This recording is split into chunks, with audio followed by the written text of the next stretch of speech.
Good morning. You have been working towards something and you know where God is taking you. And right before you fully commit to that next version of what He's called you into, something in you keeps stopping. Okay, you believe in God, you believe the calling is real, but there is also a part of you that knows that where He's taking you is going to require a version of you that you haven't fully stepped into. So the question is whether you have said yes to yourself yet. Okay, so that is where we're going today. Genesis 49 is a chapter where Jacob calls every single one of his sons to his bedside, and then he speaks over each one of them individually. And then he uses this moment to say what they have come into agreement with and what that's been producing. And then he speaks what's still waiting for them. So I feel like most people read this as kind of like a farewell speech. So in a world where a patriarch declared at his bedside, that was usually legally binding and prophetically binding. So what Jacob ends up speaking over his sons is something that kind of determines the trajectory of their tribes for generations. So he does it by saying what's actually true in the moment before he says what comes next. That is kind of the basis of everything we're going to be going into today. So good morning as you guys are coming in. I welcome you. Good morning, Delilah. Rebuilding after 50. Live, laugh, love. I'm glad you were able to get on this morning.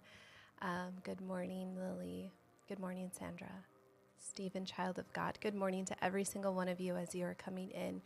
Today we're going to be in Genesis 49, and I am really excited to be almost finished with Genesis, going on to the next thing. It's very exciting to be going into Exodus. I'm curious as you all kind of come in. We have our question as we're getting settled in. It's a little bit different than my most, but I kind of want to know how you guys slept. How'd you sleep last night? Did anybody get a full night's sleep, or are we just waking up and calling it good? I'm curious how last night went for you. Just a random question. I pray that this morning is going well for you. I slept well. I had a really good night's sleep. It is Monday. It feels like a Monday. It feels like the most Monday.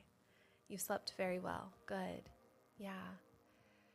Yep. So today we're going to be going into the section of Genesis 49, but this is where Jacob says his last words to his sons. And so I love the fact that he's going to be naming or taking this time to really call out what they've come into agreement with and what it's been producing in their lives. It's a pretty big moment, I think, for the sons. And so if you guys are not familiar with Genesis 49, I invite you to stay. I hope that you gain a different perspective from this than maybe what you've gotten in the past. But yeah, we're gonna go into that. So as you guys are coming in, my question of the morning was, how did you sleep? I'm just curious how you slept. Was it a good night, or was it one where you were tossing and turning, you didn't get a lot of sleep? Regardless of what that looks like, I do pray that you have a good morning. So as always, I also ask for prayers, whatever you're praying over, so that we can cover you in prayer before we start our study. But before we open up the text, I wanna also ask you something. Okay, so if you've already answered this question or answered the original question about how you're sleeping, I want to give you one to think about as it pertains directly to this text. I want you to think about this part of you, this version of yourself that you keep operating from what you know doesn't fully fit where God is taking you. I want to know what that is, for you to fill in that blank. What is that version of yourself that you know that God is calling you to, but it doesn't fully fit where God is taking you? That could be like an old habit. That could be a way that you're protecting yourself. You know that whatever it is that you're doing, it doesn't really fully fit the version that God is calling you into. Maybe something you've come into agreement with, a mindset, a way that you operate, and you know that God is trying to highlight that to you. Maybe it's been said to you time and time again. Whatever that is, if you feel comfortable enough, put that in the comments. It could literally just be one word. But I want you to reflect on that as we go through Genesis 49 today, because it's going to be so relevant. It doesn't fully fit what God is calling you into. This version of yourself that you know that you keep operating in. Maybe it's gossiping, maybe it's procrastination, maybe it's, whatever it looks like. And if you haven't thought about it right now, because it's kind of a deep question, that's okay. I want you to keep coming back to it as we go through the study. So if you're new here, my name is Vanessa. Every weekday morning at 9 Central, I go live right here on TikTok. And I go live for about 2 hours. And we go straight through the Bible together. We go book by book. We are currently in Genesis. We've been in it for a few months. And I think that is because there's nothing surface level about this book. So if you are new to this study, can you write hi or new or good morning, whatever that looks like, or whatever you feel like putting in the comments. I just want to welcome you in. This is such a beautiful community and a place where you can come and just listen to scripture. You can ask questions. I love that we have created this space where it's safe for you to do that. Obviously, we can tell if people are maybe, being a little disruptive intentionally, but just know that you can ask the questions. I don't always get back to them right away as we go through study, but just know that I am here to, at least if I miss it for some reason, I will definitely answer it for you outside of the live if I come back to it and see that I didn't respond. So before we pray, I'm going to ask you one more time, and I want you to be specific about this one. Think about it. If you've had an opportunity at any point in your life to kind of reflect on this, but sometimes we come into agreement with things unknowingly. And it's something where I think before God can call us into that next version of ourselves, he has to kind of prune that from us, to kind of strip us from the things that are not going to serve us in that next season that we go to. And that might be a habit. That might be a way that you protect yourself. Maybe it's a story you've been telling about why right now is not the right time for you. And as we go through, I just want you to say it. It could be one word. It could be taking care of your health, setting boundaries, something that's preventing you from going to that next level. I have had an amazing weekend, Sandra. Thank you for asking. We had my sister's graduation, and I want to give her a shout out. She is now, she graduated with her engineering degree, and she was voted outstanding student of her class. She graduated with honors, with highest distinction, and I could not be more proud of my baby sister. It was amazing. And just, highest honors, yeah. Just amazing to see just how she just does it. So there's so much effort in it, of course, but she just makes it so easy. She just makes it look so easy. And then she was living in Lincoln, which is about an hour away. Now she's back in Omaha. And then just seeing family and just it was like a celebration weekend. And it was so beautiful just to be immersed in that. We got to go to the luncheon on Friday. I didn't think I was going to be able to go. And unexpectedly, I was able to go. So I was like, I'm going to take that opportunity to celebrate her. And it was such a gift. And then, of course, we had the graduation ceremony on Saturday. A lot of driving because Lincoln is about an hour away. But it was just beautiful to have family come from different states and stay with us and just be immersed in that. So it was great. And then Mother's Day was her actual graduation party. So we had a chill day and celebrated her. Now we're done. I'm like, no more celebrations for you. You got a whole weekend. So it was an honor. But thank you guys for asking. She is, I knew that I wanted to call that out because I'm just so proud of her.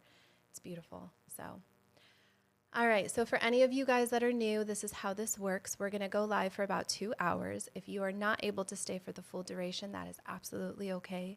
I do the replays. And if any of you want them, if you go to the link, if you go to the little gold box at the bottom of my page, there's a DM option. You can DM me and just type replay, and it will send it to you automatically.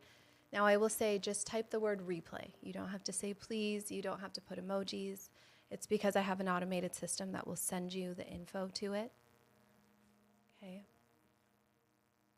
That will send you the info to that. I don't know what TikTok just sent me. It said something was obstructed. So if at any point my volume or anything like that sounds weird, let me know. But if any of you want the replay, you go there, you just type in replay, and it'll send it to you. But I go verse by verse through the passages, and I give you the Hebrew words behind what you're reading. It's fuzzy. Okay. Yeah, I don't know. Was it bad like it was on Thursday? Not sure what would be going on with my mic, but I changed the cord. So we'll see. We'll see. Hopefully if at any point it gets bad or it gets noisier, will you let me know? I'll just switch back to my computer. Yeah, I don't know. Yeah, I don't know what's going on. Okay. Yeah, you guys keep me updated because I can just switch if you feel like it's distracting for other people. So I want to show you what the cultural world looked like at the time so that the story actually makes sense. Okay, let me switch over my mic. I know some of you are saying it's not bad, but it sounded fine when I did testing, but it's fine. Okay, can you guys hear me okay? Still? Okay, I fully switched over. The only reason why I don't like my desktop one is because there's a lot of echo, but it's better than buzzing, right? It's better than buzzing, so. All right, it's fine. Much better, clear. Okay, whatever. Yeah, there's an echo, but we'll just roll with that because for some reason my mic is just not cooperating, and that's okay. So we're going to be in Genesis 49, and I invite you guys to always participate with, I like to ask you reflective questions because I love to draw a parallel into our lives. So I invite you guys into that. If any of you want the replays, you just click the gold box at the bottom left hand of my screen and DM me, just replay, just the word replay. So we're going to start in prayer. And if there's anything you'd like me to pray over, take it away to prayer. I will. I go back after the study and I pray over you guys. But I'm going to cover us in prayer and we're going to get started in Genesis 49 today. So Heavenly Father, I thank you for the opportunity for us to gather today to listen to your word. I thank you for always being there with us through times where maybe we've come into agreement with things that we unknowingly stepped into that could be causing a hindrance on our lives, hindrance for us to step into that next version of ourselves.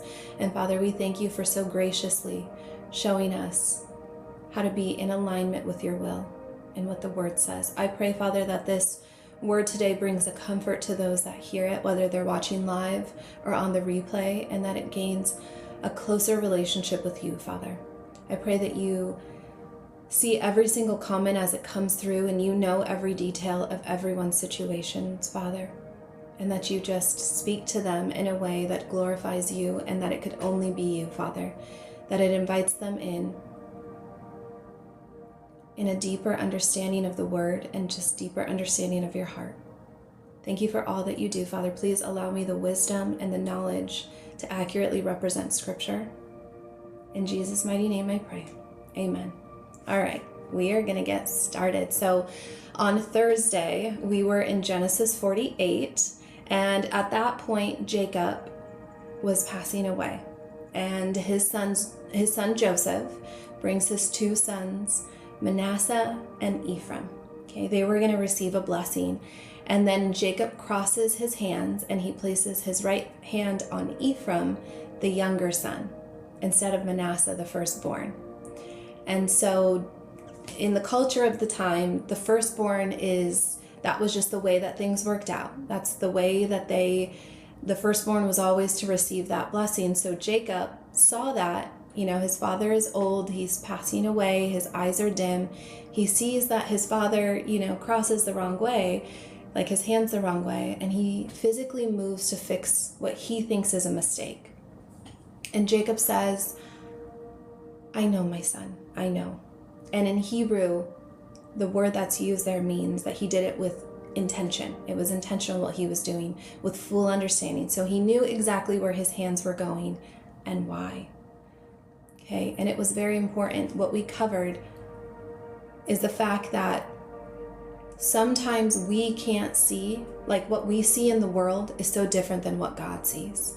Some people might count someone out, or maybe you've been counted out because of something that someone else said or that you felt, but God sees something different, and he's the one that gave you the gift, gave you the calling.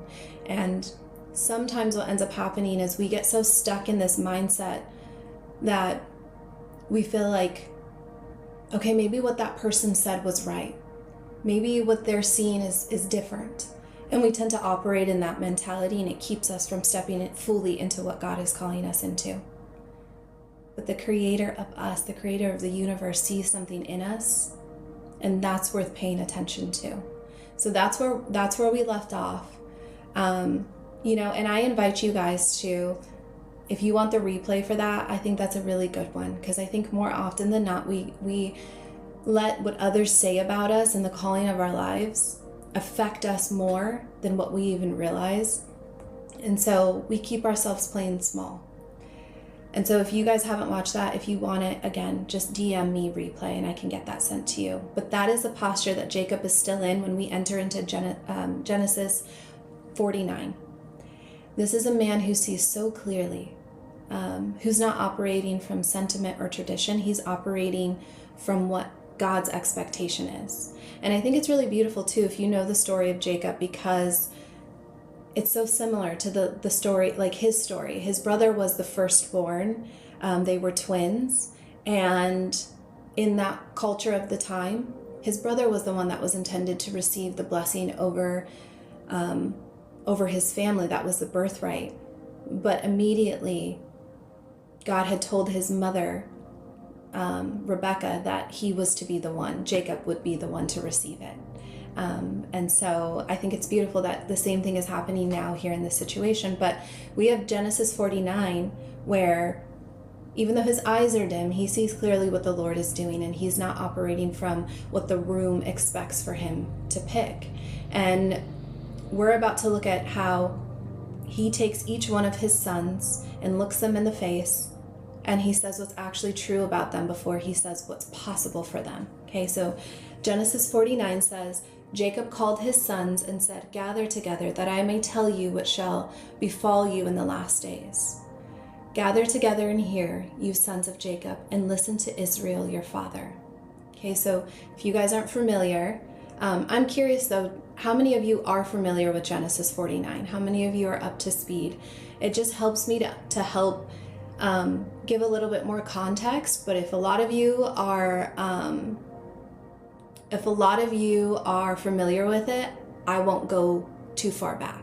Okay, so in Genesis 49, it is if you're familiar with Jacob, his name is also Israel. He had Jacob had the battle with God. He fought with God and won. Right? That's the story of Jacob. And at that point, he was renamed Israel. And so that's where he is, right? So you'll hear me reference him as either Jacob or Israel. They are the same person. Okay, so Israel, and listen to Israel, your father. Reuben, you are my firstborn. You, my might and the beginning of my strength, the excellence of dignity and the excellence of power. Unstable as water, you shall not excel. Because you went up to your father's bed, then you defiled it. He went up to my couch. Okay, so what he's doing in this moment is he calls all 12 of them, every single one of his sons, and he uses both names here. He uses Jacob and he uses Israel, and that's not accidental. So Jacob is the man, the father, the one who wrestled and limped and won. He made mistakes, and he loved imperfectly, right? That's part of his identity. Israel is the covenant name. That is the one that God gave him, the one that carries the promise forward. And so he's doing it as a father who knows his sons so fully, and as the man who carries out the covenant, and that covenant is going to outlive every single one of them.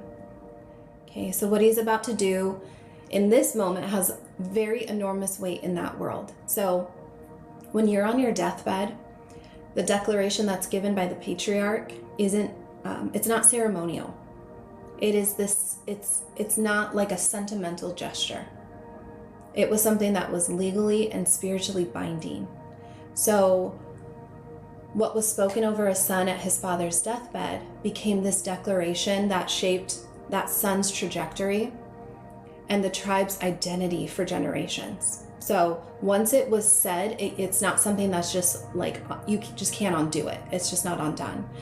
So because it was legally binding, it couldn't be something that would be appealed later. It was just, once it was spoken, it was spoken. So these sons are not simply gathering for this warm goodbye. They're gathered to hear what their father sees and what he thinks of them in this moment. So essentially what Jacob sees is something very specific. Some of it's going to be really hard and some of it's prophetic, but all of it is exact. And he doesn't speak just like something like, you're just gonna be very great in all you do, or you're gonna fail. Like, it's not general. He's doing something where he's speaking exactly to who each one is right now, not who they are, not who they hope to be, or like not when they were in their best, who they are in this moment. Okay, so that's the chapter that we're stepping in, and I want to give you guys that context. Before we get into each one of the sons, I want you to understand why this sequence matters very specifically for you right now. I think a lot of us are working towards something. And we know, I think a lot of us, even though we may say that we don't know what God has in store for us, or God is doing something in our lives that we don't know what, we have a feeling, like this desire, this knowledge that God is doing something within us.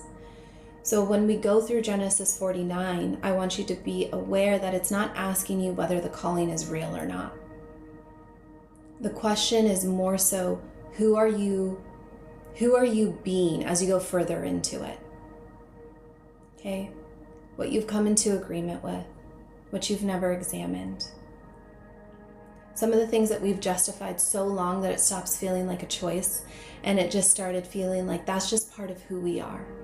Whether that's our health, whether that's a mindset that we have, whether that is a standard way of operating. Maybe it could even be like OCD or a eating disorder, or it could be generational curses. Like you fill in the blank, right? I asked that question at the beginning of the live. I'm going to ask you to think about these things that maybe are keeping you in an old way of operating that is directly affecting this next phase that God is calling you into. Okay, sometimes we come into agreement with things unknowingly. It could even be something like that's of the world. You know, for me, it was hustle mentality. It was feeling like I had to strive and I had to perform. Whatever that looks like for you. I just want you to think about that as we go through. So what Jacob does in this is he says to his sons the things that they've come into agreement with so that they can see it before it follows them into the land. Okay, that's what we're going to be doing this morning. So for those of you guys that are coming in, before I continue reading from Genesis 49, that's where we are at. I go live every Monday through Friday at 9 a.m. Central. I go live for about 2 hours. The only day that I don't go live for 2 hours is tomorrow. It's tomorrow. And that is because we go through and do a prayer call on Tuesdays. And so I don't go live for 2 hours that day, but I go live Monday through Friday. So as you are coming in, we are in Genesis 49, and we are in verse, we just read from verses 1 through 3. Okay. I also want to call out the fact in Genesis 49:3, it says, Reuben, you are my firstborn, my might, and the beginning of my strength. the excellence of dignity and the excellence of power. And then he says, he is unstable as water.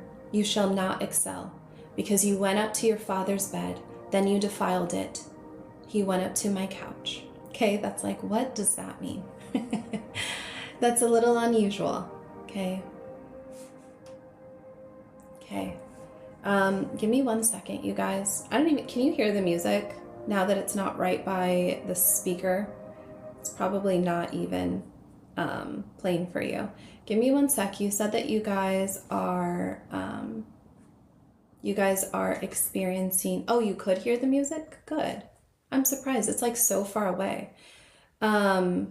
I am gonna go really quick onto my page and just double check, since some of you guys said that you are having issues with the DM feature. It just might not be showing. Is that what it sounds like? Okay. I think it's just not a pinned option, so I'm going to save it for you guys really quick. And then you let me know. I put it on there, but if it's not showing, will you guys let me know? I just don't think that it was showing as an option. So if you click on the little yellow or gold box at the right-hand side, or left-hand side of your screen, it should show now. And if it doesn't, let me know just before we continue, because I just want to make sure, for those of you who are trying to DM me the replay option, to get the replays, I just want to make sure it shows up for you. Let's see. Oh, also, if you guys are new, I have a gift for you. So in that little bottom left-hand side, it has an option that says new live viewer, thank you. What issues is it giving with filling out the form on your end? Thank you for letting me know, Lily. Anyway, if you guys are unable to fill out the form, or if you're unable to get anything, if you DM me, and you just say like replay or prayer call, then let me know if it's not working.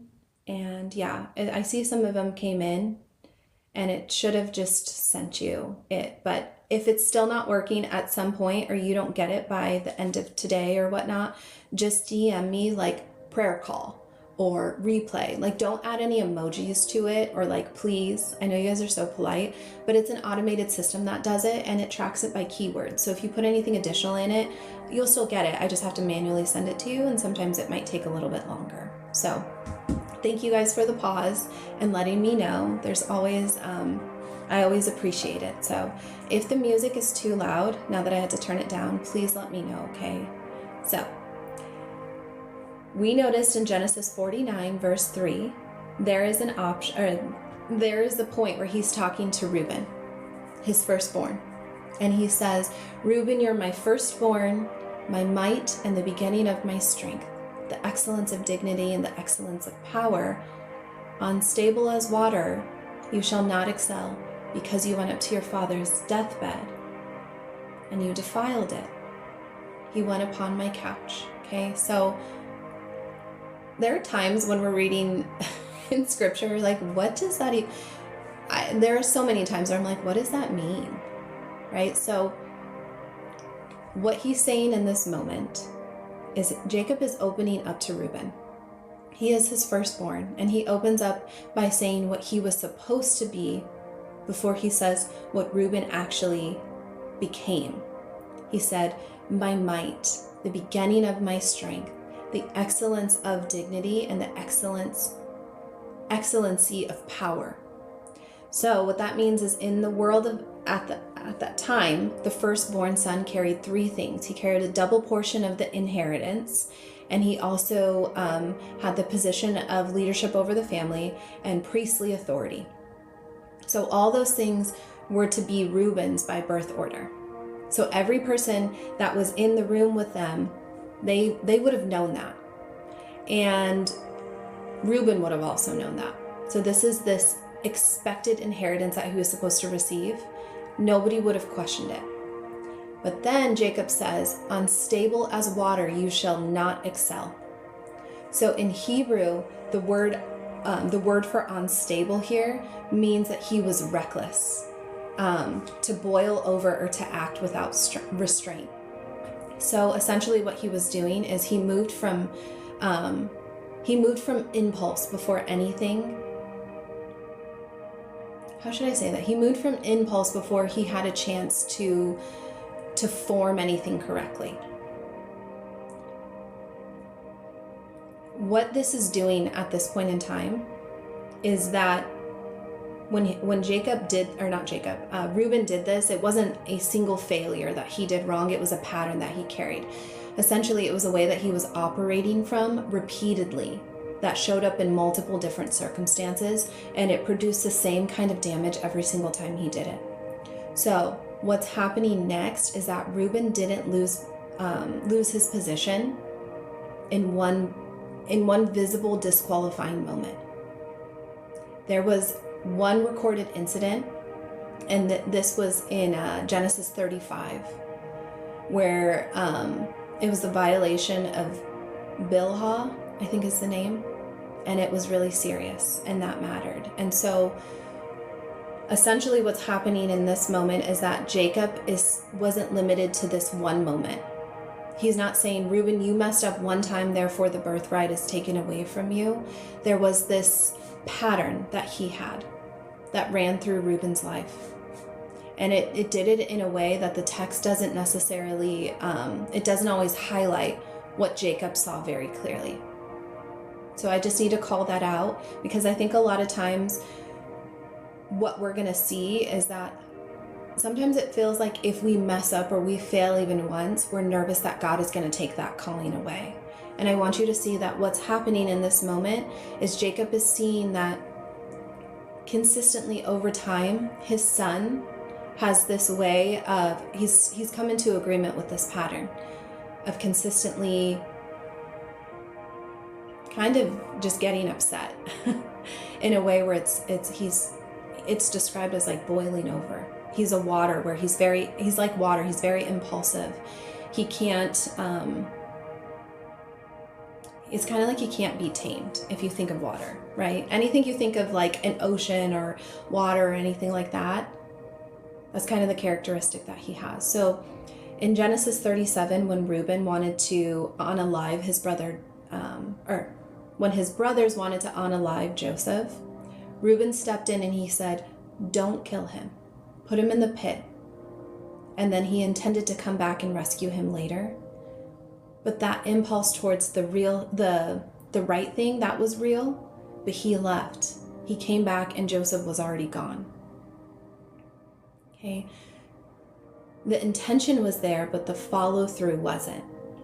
So in Genesis 42, when the brothers are in Egypt and Benjamin needs to go back, Reuben's solution is to offer his own 2 sons. But Jacob refuses.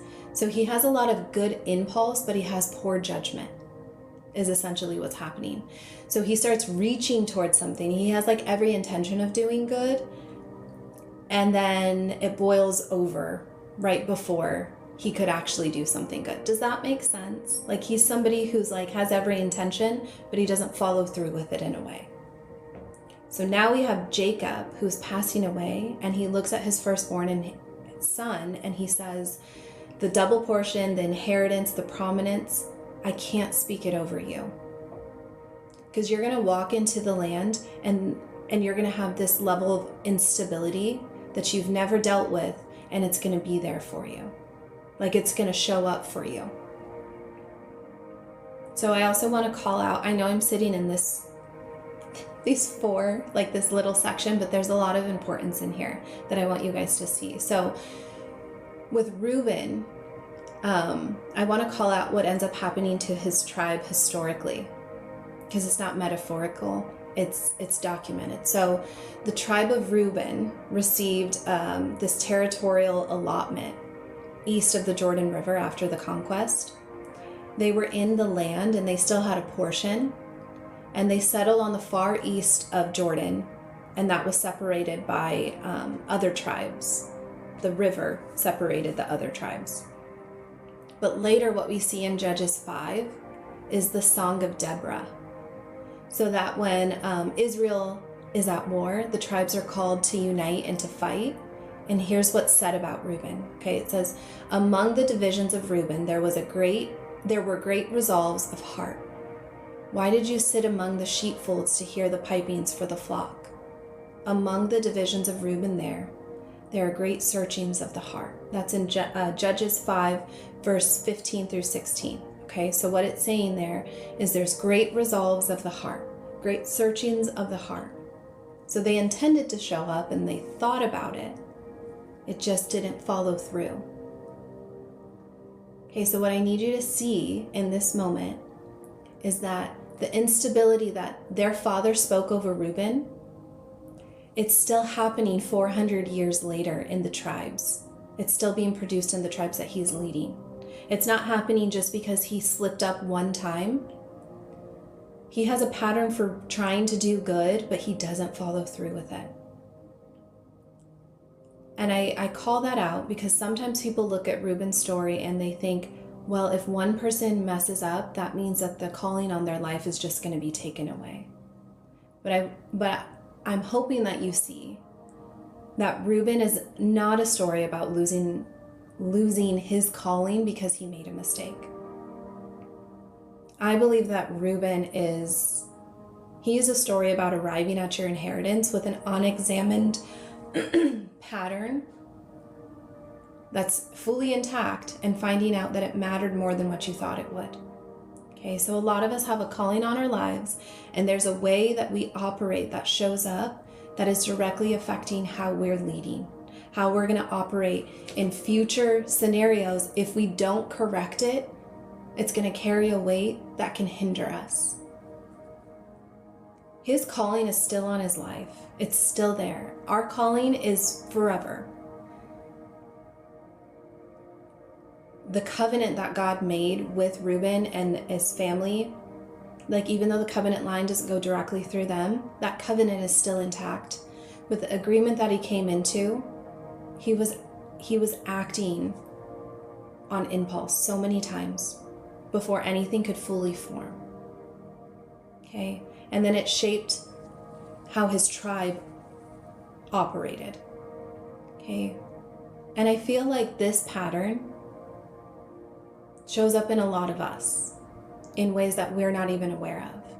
And it's most of the time because it's been there so long that we've stopped seeing it as a pattern and just as a part of our personality. And it's just a way that we operate. And we start something and we get really close, and then something interrupts us. It interrupts that momentum right before we complete it. Here's one even like silly example. Like a lot of times I'll be like working out and like I'm like, let me get back into my routine. And I start working out for a good while, and then I go on vacation and it throws me off, and then I like can't ever fully get back into it for like a few months, and then it starts again, and then something throws me off. That pattern that I've noticed about myself is I tend to either want to go all or nothing. And I thought, oh, that's just how I am. That's just how I operate. But that's not true. That's not true. Like, and it keeps me from making the progress that I want to make. It can be something just as simple as that. Or like for a lot of us, if you guys have been on the previous studies and you've seen where we go through and we do like the hearing God through the noise challenge, a lot of it is that mindset that we've come into agreement with, that we aren't capable, that we are too old, that we are, you fill in the blank, right? We just think, well, that's a piece of who we are. So then it keeps us from stepping into what God is actually calling us to do. We've potentially done it in business, right? You've done it with your emails. You've done it with your offers. You've done it with conversations that you almost have. You have every intention of doing good, and you get close and then something pulls you back. That's what we're talking about. It doesn't have to disqualify you from it, but it does have to get said and addressed before you can get any further. For me, God said this pattern that you operate in, where you let the fear of being rejected, so then you become a people pleaser and you try to You try to be the person for everyone, and you try to perform, and you try to do all of those things. That's directly affecting how you lead other women. It's making you fragment yourself. You have to strive, and you want to achieve. You want to do all of these things, and it's directly affecting how you're showing up genuinely for yourself and for every single person that needs you. And so if you don't let that go, this next version that God is calling you to step into is going to be crushed under that. Like, I want you to picture this. Some of you who have businesses, you want that version of yourself that is already at the top, at the peak of, right? Like, we want to have like a $10,000 launch, or we want to be CEO. And it's like, God knows that there's so much beauty in the process of the transformation. And this version that you are currently today, there's something that He sees in us. It's not that we're not enough, but there's a version of us that we've come into agreement with something, and we're still operating in those mentalities that would end up kind of crushing us. The weight of what the calling is going to require, if we don't deal with those things, it could crush us. If I would have had, I'll use these lives as the perfect example, okay? On Thursday, when TikTok boosts out our live, we had about 900 people on it. And I ended up telling TikTok, like, I don't want you to boost my lives anymore. Not because I don't appreciate it, but because the weight of having 900 people on with not enough moderators can crush what this live is intended to do. So I'm not concerned about the numbers, I'm concerned about the quality of the live. And sometimes God has to show us things, to highlight things to us that says, I know you really want this, but I need you to address these things before you can fully step into that next level. Does that make sense, you guys? There's beauty in God delaying certain things so that we can take the time that we need, because the world that we live in right now wants to tell us that we always need to go bigger and faster and need more, and we're not enough, and that it just has to boom, boom, boom all the time. That is what this is today. That yes, the calling is still there. The calling is still there, and it will come in due time. But God has gone before us, and He can see, and He's so gracious, and He loves us so intentionally and so beautifully that He says, I don't want you to live in a way that is so fragmented, that's going to hurt you, that it's going to damage you, that it's going to make you step away from the thing that I'm calling you to. I want you to come into this whole. Like, that was the number one thing He told me, is that as you go into this next phase, that version of Vanessa that comes out of it, she's going to be whole. And so that when she's in the calling, she's going to be able to go into it with grace and strength, not fear or in a way that's operating to please other people. Okay? That's what this is. Sometimes it just never happens, not because God takes it away, but because we don't deal with the things like generational curses or trauma that we've had from our family, or things that we've learned growing up that we've, unintentionally thought about ourselves, right? So I want to ask you guys, I just named like a ton of different things. I want to know what that is for you. The thing, like I'm going to give you a sentence and I invite you to finish it, okay? The thing that I keep getting close to doing and then backing away from is what? What is it? What is it? I don't need you to explain it, just say it. Is it, I keep getting close to reconciling with a family member and then I keep backing away from it? Is it, I keep trying to fix my health or work on my health or prioritize myself and I keep stepping away from it? Is it leading leading in my home, spiritually leading? Whatever that looks like, can you guys put that in there? I do that sometimes because I feel like it helps those of us that are on the lives know that we're not alone in feeling those things. Okay, you don't need to, it can be very simple. But I just want to welcome those of you guys that are coming into the live today. I want to welcome you in. We're in Genesis 49 this morning. And we're doing something that I feel like it's going to require more than just like a little bit of information. Because we're seeing Jacob who's on his deathbed, and he's calling each one of his 12 sons to him. And he does it individually, and then he says what they've come into agreement with. And that's before he speaks to what's still possible with them. I need you to see this piece because he speaks that, right? He says, I want you to see the things that you've come into agreement with. I want you to address those because I want to also speak what's still possible over your life.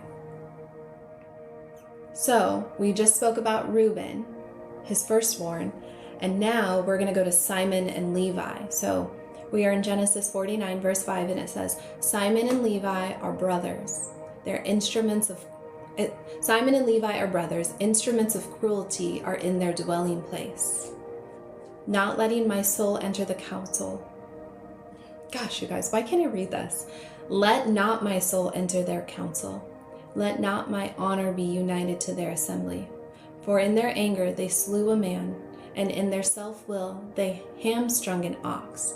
Cursed be their anger, for it is fierce, and their wrath, for it is cruel. It will divide them in Jacob and scatter them in Israel. All right.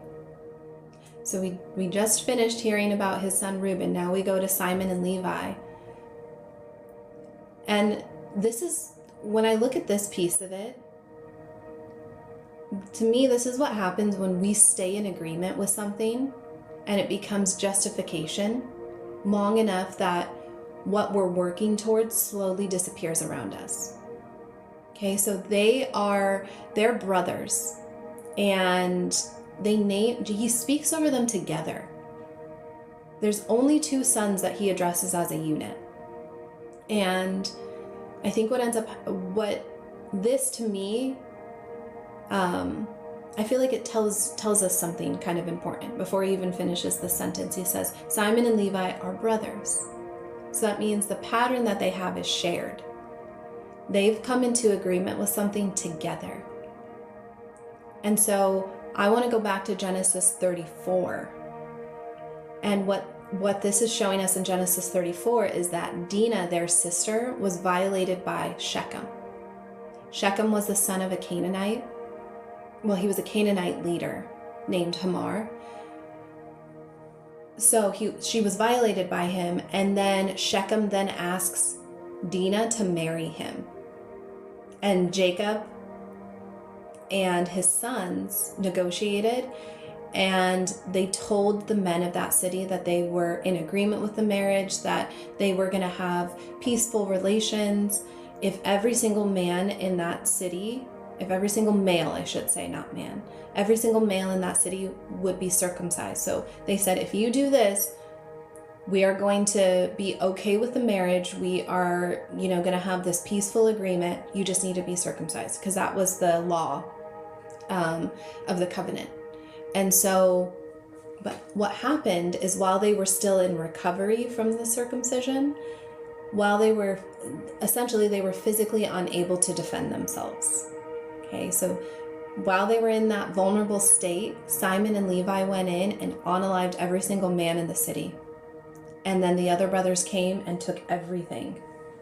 They took the flocks, the children, the wealth. And so what Jacob said immediately after, because Jacob didn't know that was going to happen, he said, you have troubled me and made me a stench to the inhabitants of the land. Like, he's like, what did you just do? Now everybody's going to know what just happened, and they're going to think poorly of me. And their response was, should he treat our sister like a harlot? So their response right there was coming into agreement with what they just did. They justified what they did, and they came into agreement with like the egregiousness of their actions. They weren't wrong, right? They knew what happened to Dinah and the violation that happened to her. They were probably very justified in the anger that they felt towards Shechem. And they weren't wrong that it deserved a response. They were defending her. They were defending her honor. They were doing what I feel like a lot of men, maybe even nowadays, would do, in the sense of wanting to harm somebody that hurt their sister. So that's valid. What they came into agreement was, they came into agreement with the idea that their anger gave them the right to do whatever means was possible to hurt that person. That they would use any means available to them. And that the wrong that was done to their sister was sanctioned, that it was justifiable, whatever they chose to do. And that it was okay that they did that to even innocent people, even people that weren't, I can't say they were innocent fully, but they weren't the ones that did that to his sister. They unalived an entire town. And in Hebrew, the word that was used for the cruelty is shamas, which means violence or wrongdoing, or the force against what is right. We see that happening a lot in the Old Testament, and it's used to describe injustice. It's kind of a perversion of what's good, and then using strength in ways that it was never meant to be used. I kind of think, how many of you guys have watched The Chosen? I love The Chosen, and I've watched it like 5 or 6 times. It's one of my favorites. And there's a part where Jesus and John and Big James are going into, I can't remember where they were going. They were just walking.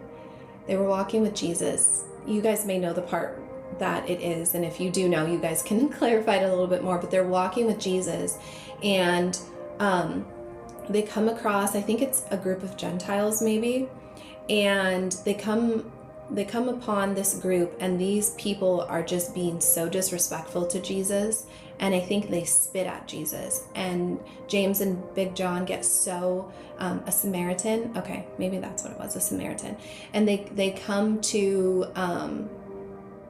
Big John and Big James and Little John. Oh my gosh, that's not right either. Big James and John come to Jesus, and they're so mad, and they're like, Jesus, like, get rid of them, like, smite them, send down thunder and do away with them, right? And in their mind, they're like, you just disrespected Jesus, like, use your wrath, like, use any means necessary to do away with these people. And Jesus is like, we're not gonna do that. That's not how we do things. And it makes me kind of think of this, right? Like what I said earlier, the perversion of what is good, using strength in ways that it was never meant to be used. That's what they did, is they used what they felt was available to them to justify taking something and using it in a way that it was never meant to be used. It's them going too far in a scenario. That's a specific kind of wrongdoing. Something could have been turned, it's like a kind of wrongdoing where something very, something could have been right and it turned into a weapon. Okay, so they took the circumcision and the covenant of God's people, the mark that separated Israel from the nations, and they used it as this tactical advantage. And they used it to render the men defenseless before they unalived him. They weaponized something very holy, and then they defended it. You guys see the weight of that? That's not just like, I'm defending my sister's honor. They took something that God ordained for good and they used it for evil. That, to me, is the part that matters most for where we're going. They didn't come out of agreement with what they did. And so Jacob ended up confronting them in Genesis 34. And the answer that they gave is it was just justification. That they were standing at their father's deathbed and they were still saying that it was okay for them to do it, that it was right. Because they never said it themselves. They just like kind of kept it in. And they protected the reason that they felt like it was right. I feel like there's a lot of things that we never say out loud, that we just never say plainly about ourselves and the things that we come into agreement with. and what it keeps producing inside of us, it's like this, I don't know, I wish I had better words to describe what it does to us internally, but I feel like it continues to damage a part of us. And it keeps producing this part of ourselves that isn't exactly what God intended for us to be. So then Jacob says, I will divide them in Jacob and scatter them in Israel. So here's what happens to each of those tribes, okay? Because there's a difference between them and the entire point of this section. So what happened with Simon is that he received a territorial allotment in Joshua, but it was carved out of Judah's territory. So Simon didn't have his own distinct region. He was placed inside someone else's borders. He didn't have his own. And so then when generations passed, the tribe of Simon essentially dissolved. It just went away.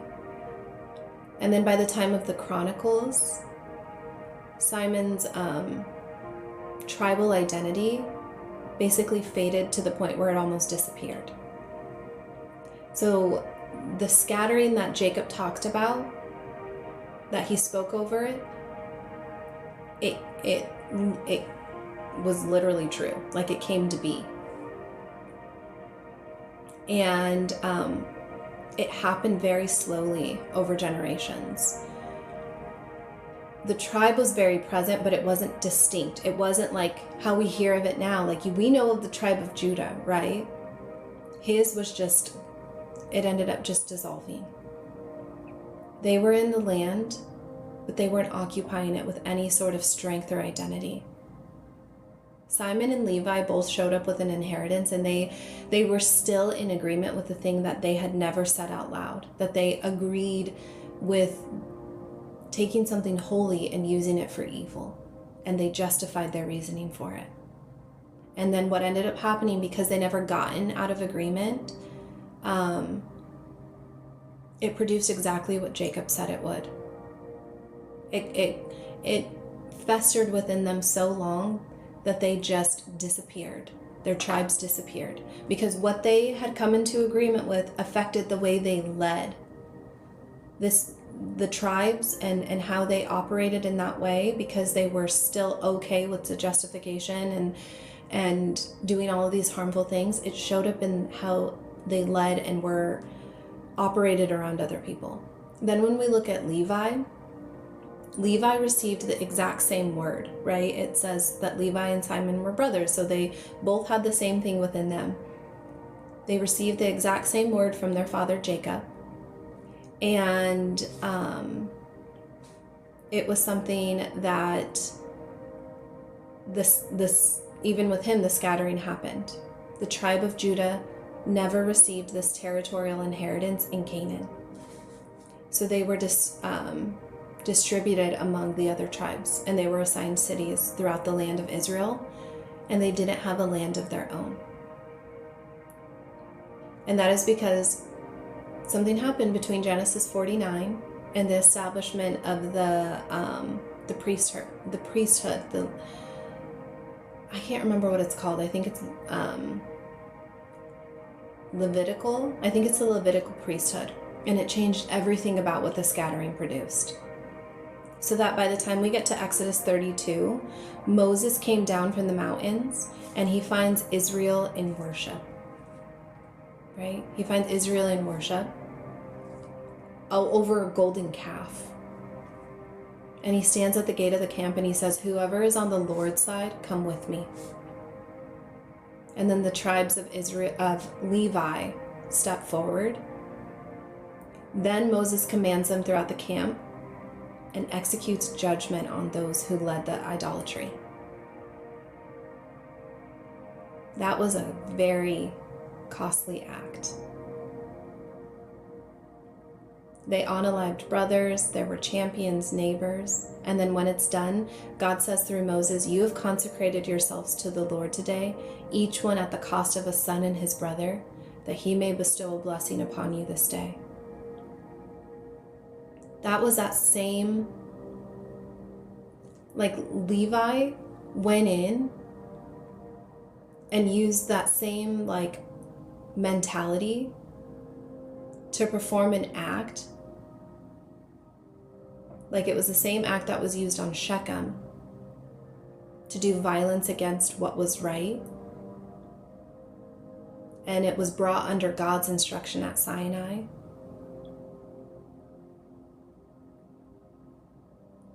He used that same strength and same authority at a different moment of choosing. And then God took that scattering and he said that was always going to be Levi's consequence. And he made it a mechanism of the calling.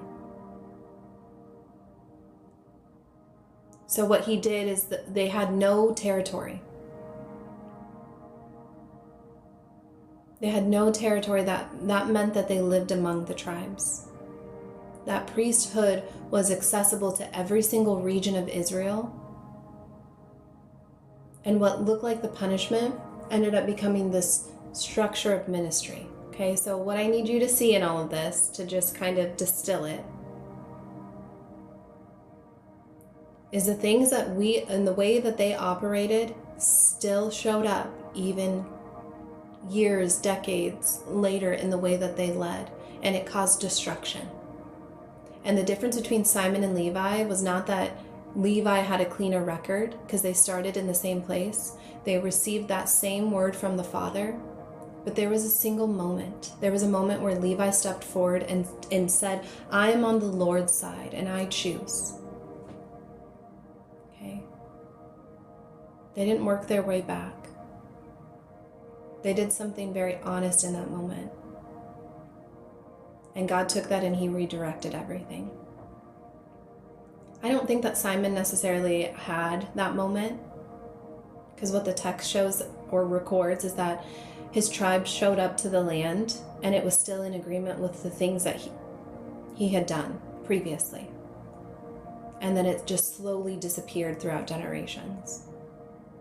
So I want to put this into perspective. Like, I want to slow down and say this to you guys directly so that it makes sense. There are things that we've come into agreement with that we have very real reasons for why we do it. Why we stopped responding to certain opportunities, probably in the same way that they came in, because the last time that it moved quickly, like these opportunities came in, it didn't work out. So we started asking maybe 2 or 3 people about something that God already confirmed to us. Because maybe the last time we just sat and waited for God's response, we felt like we were alone and that it went a different direction than what we envisioned. Or maybe we started like shrinking ourselves or softening how we showed up in certain rooms. Because the last time you showed up fully, you got dismissed. And it took a long time to come back from that. Maybe someone said that you're intimidating, so you started to shrink. Maybe someone said that you were annoying. Maybe somebody said you talk too much. Maybe somebody said that you're prideful. Someone said something about you, or you trusted in something and it didn't go the way that you expected for it to, and then you decided, I'm going to change. Because in my experience, I have one that's very relevant to me. Time and time again, there can be instances where I reach out for help and it doesn't come in the way that I expect, or it doesn't end up coming, and so I just eventually stop asking for help. And so then I take on everything on my own, and then it becomes harder for me. And then I become this version of myself that I'm tired and I'm stressed out, and when I show up to things, I'm not happy. And I just say, that's just how things are. I just came into agreement with the idea that that's just how it is, or that I'm just somebody that needs to carry the weight of the decisions or XYZ, right? Like, I came into agreement with that, so then I don't set boundaries, or I don't do whatever you fill in the blank, right? The agreements were responses to things that actually happened to you. And some of them have been producing the same result ever since. And a lot of times we call it discernment. We call the response to that good judgment. Like, I notice that when I ask for help, I don't get the help that I thought in the way that I thought it would. And so I call that discernment. And so my response to that is that I'm just not going to anymore. I'm going to take it on. And I call that good judgment or being realistic. And they've been operating inside my faith sometimes for years, because I feel like maybe that's just how God designed me to be, as the one that steps in, the one that takes that burden off of other people. Sometimes for years it operates in all of us. And we don't say that out loud. I don't go and tell people like, oh, I just don't ask for help because XYZ. That's just how I am. That's just part of me. Some of you guys have been doing, you fill in the blank for yourself. Like, you fill in what that looks like for you. But I want you to know that you're not like Simon. Okay? You're not sentenced to this slow disappearance. That you've come into agreement with something and it's taken over so much of how you operate that you just disappear. What Jacob shows us in Genesis 49 is sometimes the things that are unsaid, some of the things that are unsaid when we go into it, into the calling that God has asked us to step into. Sometimes those things that we're holding on to keep producing inside what we're going to step into if we don't address it. Like, I need you to see that just by stepping into something, it doesn't automatically fix it. That growing into something doesn't automatically fix it. Sometimes God has to say things to us in a way that is hard to hear. That it has to be said to us, or we have to transform in a way, because it needs to be said before we go any further. And I don't feel like God is withholding from us until we get it right. I don't want you to take that from what I'm saying. You can't fully occupy what He's preparing for you while you're still operating from agreements that formed you before you understood who He was making you to be. I'm going to say that again, okay? God is not withholding until we get it right. He's not sitting with this microscope, analyzing everything we do and saying, get it right so I can finally give this to you.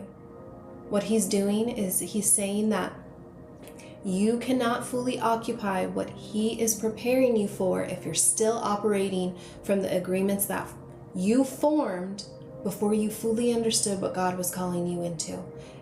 Before you could understand what He was fully making you to be. You can't operate in that way. I'm going to tell you from lived experience, that is exactly what He does. I can say this with all certainty because I've lived through it. If any of you know my story, I have lived through it. And I give you guys all the grace, just as I gave myself grace. You most of the time don't even know that you've come into agreement with it. Here's what for those of you that are new or that you're like, well, what does she mean? I'm only going to use my example and you fill in, okay? So before I was born, and I have a whole podcast series over this, and if you guys are familiar with my life, you know that I talk about it. I talk about it and I put a name to it because it's so important for understanding why we operate in the way that we do, because it comes in so subtly. A lot of times what happens is the enemy is after your identity. If he can steal your identity, then it can throw you completely off track, because what is our identity? We are children of God, right? We have to be so grounded in that and knowing who God made us to be. So when we get thrown off track by all the things of the world, hustle, self-reliance, self-development, Some self-development is fine, but when it becomes fully self-reliant, that's when it becomes difficult. When we become complacent, when we become completely stagnant, when we are in this mentality of just follow your heart, and there's so many other things. I'm going to tell you what's true for me, okay? I thought, so before I was born, my biological father didn't want to be in my life. And so immediately, as you grow up as a little girl, not having your father present, even though I had my beautiful grandfather who stepped in, and then when I was 5, my stepdad, who I call my father, he's my dad, came into my life. Regardless of those, you come into agreement with the mentality that you're not enough. That why was the person that is the other part, like he's my father, why didn't he want to have anything to do with me? But you know what, guys? I didn't even think it was a thing. I had just thought that's just what it is. Like he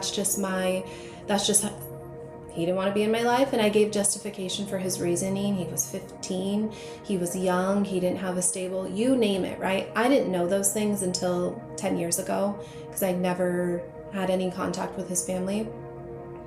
But as I grew up, it shaped me in ways that I wasn't aware of. And as beautiful and as amazing as my family is, you can't ever fill that void in a way by just the love sometimes.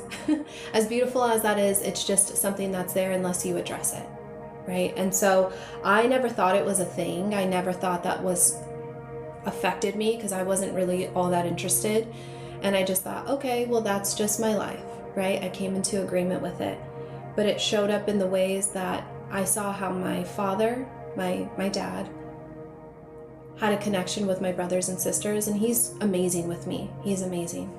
But I started comparing myself, and I always felt like, well, I don't necessarily, where do I fit in? Where do I fit into this dynamic?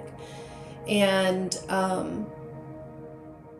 it started affecting how I led, because it felt like every rejection that I had in college and that I couldn't get into, I kept getting waitlisted and waitlisted and waitlisted. It was something that it felt like rejection after rejection after rejection, and it constantly was whispering in my ear that you're not enough, that you aren't good enough. So then I would try to be the best at anything that I could. Like when I took a serving job, I memorized the entire menu so that people could see me. Like I just always wanted to be seen, and I always wanted to I'm the oldest, so naturally there's just parts of you that take that leadership role, but I just continually tried to lead, and I tried to be the good student and do this, and anyway, I had come into the agreement that I wasn't enough, that I was not worthy of that affection and love had to be earned.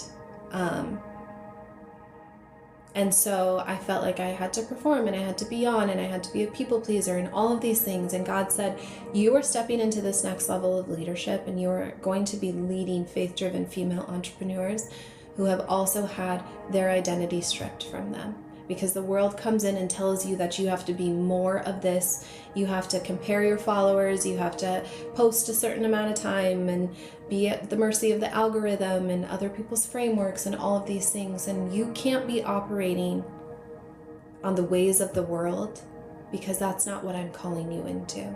That is not what I've laid out for you in Scripture. And so he took and reframed who I was as his daughter, right? And said, I am your father, right? I am your heavenly father. I am the one that will give you any and everything that you are enough for me as you are, and that I created you so beautifully and specifically and intentionally, just all of the things, right? But you guys, I could not fully occupy what he was preparing for me, because I was still operating from agreements that had formed me before I knew of anything that he was making me into. He had to do that he did it so graciously and so gently, but He will highlight it. He will highlight it. So I want to know, for me, that was rejection. That was feeling like I needed to perform. I want to know what that looks like for you guys. The thing that you keep the thing that you keep going back to people for, that God has already made clear to you. What is that? What do you keep trying to run back to that God has said no? I have already made it clear that you are going to be stepping into this new phase. Don't go back to that version of you. Don't try to step back into agreement with things that I'm trying to get you out of.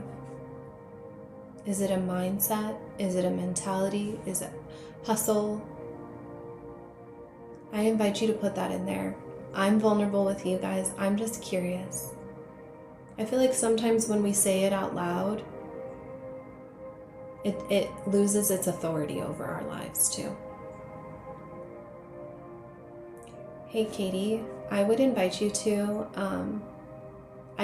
it's not a plug for my podcast, but as a mom, sometimes it's easy to hear it, or it's helpful to hear it from the perspective of a daughter. So if you want, I have the podcast up on my page. It's like a 5-part series that I did on it and how it was affecting me and like kind of how I was aware of it. And it might help you with guiding her through that. Just because you said it was similar. I know that it won't name everything, but sometimes when we can name those things, it helps us to shape how we operate. And it just helps us to understand, oh, that's why I operate in the way that I do. Yeah. So I invite my podcast is called The Eat and Edit. And so you can look it up on YouTube if you want, but that's just to kind of help if you ever need that. So for those of you guys that just got here, we're in Genesis 49 this morning.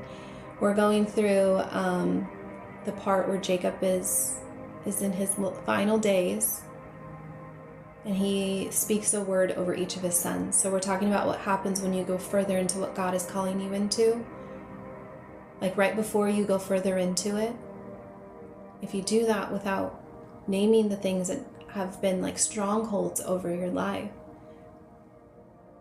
We have our 3-day challenge where we go through hearing God through the noise. And I tell you guys in that Paul calls them strongholds, right? Because we wrestle not with flesh and blood, but with principalities in the unseen, in the dark places, in the unseen realm. I can never remember how to say it exactly how it says it in scripture, but that's what we're wrestling with.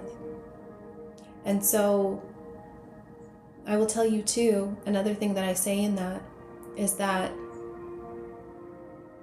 the enemy doesn't waste opposition on something that's not a threat, right? So as we step further into our assignment, God is telling us that the lies that the enemy told you, that we've come into agreement with, that's been spoken over your life.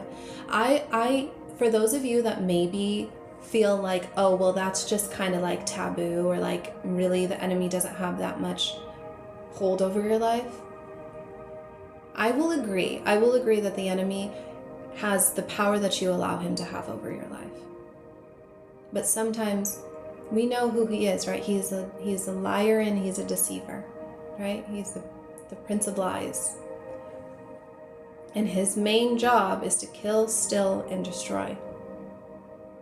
And he takes what looks good and makes, and he takes the things that are bad and makes them look tempting, and he makes them look good, and he does it so subtly, right? We saw that in Genesis 3 with Eve countless times. So to think that the things that are a hindrance in our lives, to think that they don't exist from him would just be, I'm going to tell you, that'd be silly. To think that we as individuals within the kingdom are not a threat to him, that would be silly to think that. But I will tell you what's not silly is the fact that we do come into agreement with things, thinking that we're not enough, thinking that we're unqualified, thinking that we need to be like other people in order to be successful, or that God didn't make us intentionally with assignment. Like, you fill in the blank. If it's not good, then it's not from God. And the enemy comes in a way that is just so, he makes it think that it's your own idea. And we have to, like, he does that because he knows that it's going to create this delay in our lives to the point where we just sit, like you just saw with Simon and Levi. It creates such a delay because we keep operating from that same mentality to the point where it doesn't happen. Not because God takes it away, but because we do it to ourselves. Truly, we do. If we don't deal with the things that are generational curses, trauma, you name it, the devil places a seed and then he lets it grow in your, like, if we continue to nurture and water that seed that he places in our hearts instead of the one that God placed in us, and we neglect that seed and that plant. You guys know that I use plant analogies all the time. It's like the easiest one. But if we continue to water it by staying in agreement and not pulling that weed out, it's not even a flower, it's a weed. If we keep watering that weed, it's going to continue to grow and grow and grow and grow and overtake us to the point where we get so hidden behind it that we just disappear. So if you don't deal with it, if you don't cut it and grab it by the root, then it's going to continue to grow. And we see that happening with Levi and Simon. God's not going to say, like, he knew when he gave you that assignment. Okay. So that's where we're at. We're in Genesis 49. Okay, we're in this piece where there's a difference. There's a difference with that. We saw that with Simon and Levi, that there's a difference between a tribe that never said and addressed those things that he came into agreement with and slowly disappeared, and a tribe that made one true choice at a pivotal moment and watched God redirect the consequence into a calling. Okay. I also have to say this too. I see in your comment, Veronica, I am such a big, like, I'm very vocal about this. Us as adults, like, there's a lot that happens with us throughout our lives, like from our parents and how we grew up and XYZ. I believe that it is our job as adults to deal with it, not to sit and say, well, because my parent did this and to do that and XYZ. It is our job. It is on us to heal ourselves. It is not up to anyone else to deal with it. It is ours. And it is up to us to deal with that, I believe, as much as we can before we become parents. And I will say, I give us all the grace. I didn't deal with it before I became a mom. I didn't deal with it before I got married. But if I could have, I would have. And I believe, and I'm not directing this to you, Veronica, by the way. I know I said your name, but it reminded me of that. It will always be a process, but it is our job and no one else's. I mean, God will be there alongside of us, but it is something that a lot of people look to and they blame their parent, they blame their significant other, they blame their siblings, they blame XYZ. It is our job. So, I'm sorry if that's harsh for some of us, but I genuinely believe it's up to us to heal. It's up to us to make that decision to move past the generational trauma, curses, all of the things. All of the things. So I just have to say that too. That's my TED Talk for the day. So that's where we are. We're going to be in Genesis 49. Okay. I want to just stay in Levi just a little bit longer because I don't want to move past this part too quickly. Jacob spoke that same word over Simon and Levi, and he divided and scattered them. I do. A lot of you are asking if I have a podcast, so I'm going to address this really quick. I do have a podcast, and it's on YT, the tube. It's on there. I do. I'm very behind on my seasons because I've been full focus on the lives, but I think there's like 40 episodes, maybe 30 or 40. I go over this on my podcast. I go over the rejection that I felt. This next season, I've had the episodes recorded for like 2 months and I just haven't posted them. But in this next season, I go very vulnerable and share a lot. But yeah, I also have the Kingdom Mandate where I walk through that season that God took me through.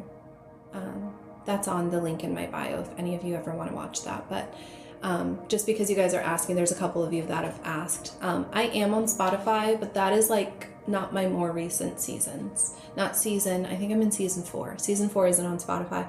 I've just been fully focusing on YT. So, all right. So in this moment, you saw that God He scattered them. And both tribes ended up living with that consequence. But what God did not erase was the word over their lives. God didn't erase the word that was over their lives that Jacob spoke. He fulfilled it, and then he used the fulfillment as a structure of something entirely different from what the consequence looked like on its own. So I need you to hear this part, and this is why I don't want to skip too far into, like, past this piece. There's the specific thing that God placed on your life, the thing that he has called you to, that I know that each and every one of you feels. You feel like God has placed something over your life. I want you to see it clearly. He doesn't always remove the consequence of what you've come into agreement with. Sometimes he redeems it. Sometimes he uses the very thing that looked like a loss, that sometimes can become what shapes your calling even further. And that only happened with Levi because of one moment, because of one choice. Not necessarily through a reformation of his character. And he didn't do it through years of proving himself. There was just one moment at the gate of the camp where Moses said, "Whose side are you on?" And then Levi stepped forward. Okay?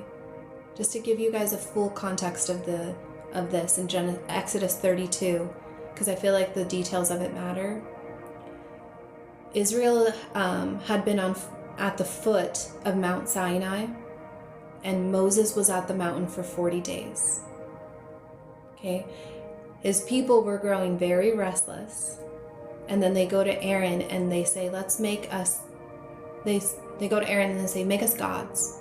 So then Aaron collects all of their gold and then fashions this gold calf, and the people say, "This is your God Israel who brought you out of Egypt." Okay?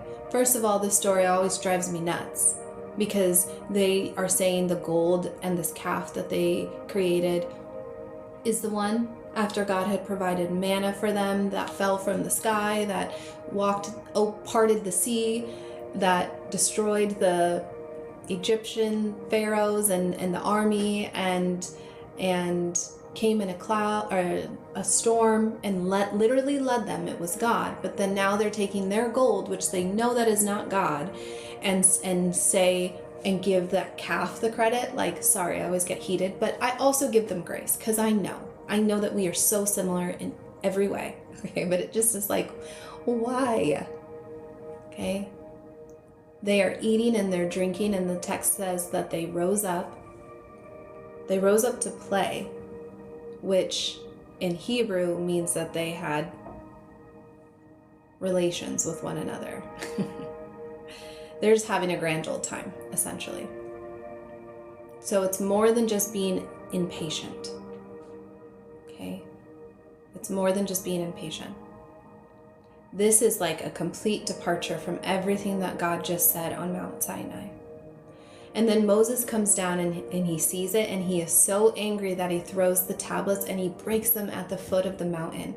The tablets that he just literally spent 40 days with God creating, and then he breaks them because he's so mad, which I feel like that makes sense.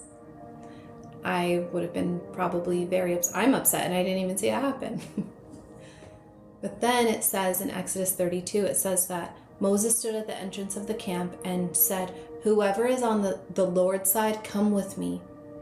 And all the sons of Levi gathered themselves towards him. All the sons of Levi. Every single one of them. And they don't like sit and deliberate like, well, should we go with them or should we go with God? And they don't wait to see what the majority would do. They gathered to Moses. And then Moses gives them this instruction that is genuinely hard. He tells them, take your swords and go through the camp, and then you're going to execute judgment on those who lead this. So he says, if you are on God's side, I want you to take everybody that you know in this village and have been with, and I want you to do away with them. And they do it. About 3,000 men fell that day. 3,000 of them. He says, stay. He tells them to do that. Stay in what is actually required of you. You guys, these were not strangers to them. These were people that they had spent years, like some of them their whole lives with. These were brothers, neighbors, friends, people that they've known their entire lives. And they carried out the judgment anyway, because that's what God told them to do. Not from the same place that Simon and Levi acted in Shechem. That's different. They didn't take everybody out like Simon and Levi did in Shechem in that way. It wasn't from anger or self-will. It was just from a true answer from what Moses asked, the question that Moses asked. Whose side are you on? And they chose God over the comfort of staying neutral. Honestly, for a lot of us, that's really hard. For us to not give in to the majority. I mean, Peter, I feel like, had an experience with that where where he denied Jesus 3 times because he was afraid of being seen as, like what they just did is very difficult. So I understand how easy it can be for us to, there's no condemnation. I just think it's incredible because that was a really hard decision. And they gave this same divisive action. And what did God do? He used that moment to come from Levi's children. I want you to see the parallel in this, okay? Levi had taken out an entire city and said that it was, he used the circumcision, which was a holy act, and he used that to unalive an entire city. And what did God do? He said, I'm going to use this act through you and your children because you chose me again. And he used that same divisive action that Levi used in Shechem. But I want you to see that the difference was that the authority it was submitted to is the true choice that preceded. Okay. Then Moses said, consecrate yourselves today to the Lord, that he may bestow to you a blessing this day, so that every man has opposed his son and his brother. So then from that moment on, what ended up happening is the Levitical priesthood was established. That happens in Numbers 3, and we'll be getting into that obviously in later times, but in Numbers 3 it ends up recording that God told Moses, I've taken the Levites from among the children of the Israels instead of the firstborns. The Levites are mine. So the role was supposed to be going to the firstborn, the priestly authority that Reuben lost when Jacob said that what we saw in Genesis 49 and verse 3. Reuben lost when Jacob said, you're unstable as water. It went to Levi. That went to him because he gave a true answer in the right moment. Okay. So the cities were scattered throughout 12 tribal regions.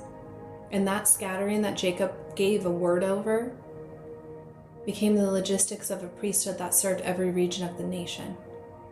You can't have a priest in every territory if the priests all live in one place, right?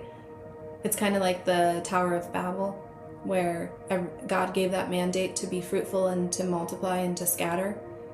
Well, you can't do that if you're all in one place. It's similar to this. Like, you can't have a priest in every territory if they all are in the same place.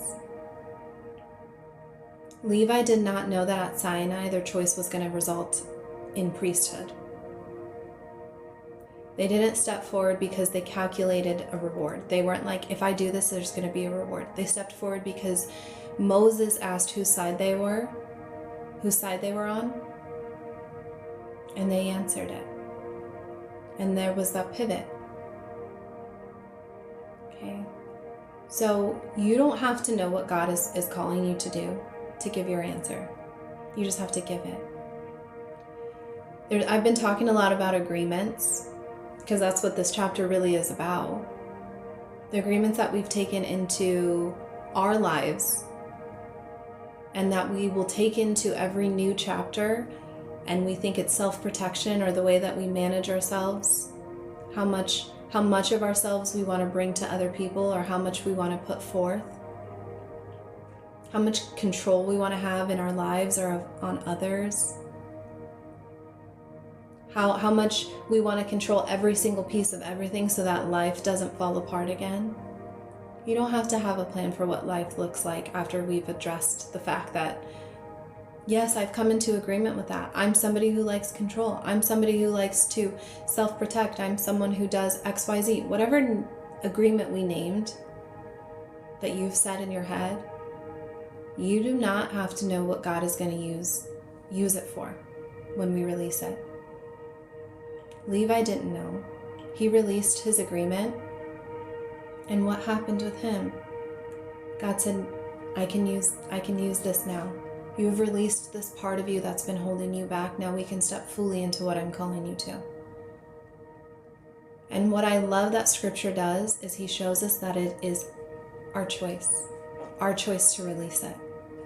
God didn't force it out of us or command it of us. They all chose it. And God took that exact moment, that exact shape of the consequences of that, of the scattering, the no territory, the distribution across every single tribe, and he made it the mechanism of the ministry. He said, that thing that the enemy tried to use for evil, I'm going to use it for good. I'm going to use it for good. That thing that you kept holding yourself back from for so long, I'm going to use that as a thing that propels every part of the kingdom. I'm going to use that for good. So to me, that shows me that the thing that you are so scared to release is the thing that God is trying to use in that moment to propel you forward. You know why the enemy is targeting that so much? Because he knows what power it has on the kingdom. He knows that the moment that you release it, it's going to propel what God is trying to do so forward that it can't be stopped. Unless you choose for it to be. The only thing that the enemy is doing is he plants a seed, and it's up to you to continue to water it. He plants a weed. And he's banking on you to continue to grow and nurture that weed. And God is trying to call you and say, let it go. Let it go. Let it go. What I have in store for you is so much better. I have this beautiful rose that's trying, or whatever your favorite flower is. I have this beautiful plant that is trying to grow. But all your focus is on this weed. Shift your focus. Let go of that weed that is not going to sustain, that is going to run rampant in your life, that is going to overtake you and cause you to disappear. Let it go. It is just a distraction. It is a distraction, and it's delaying every single thing that we are trying to do.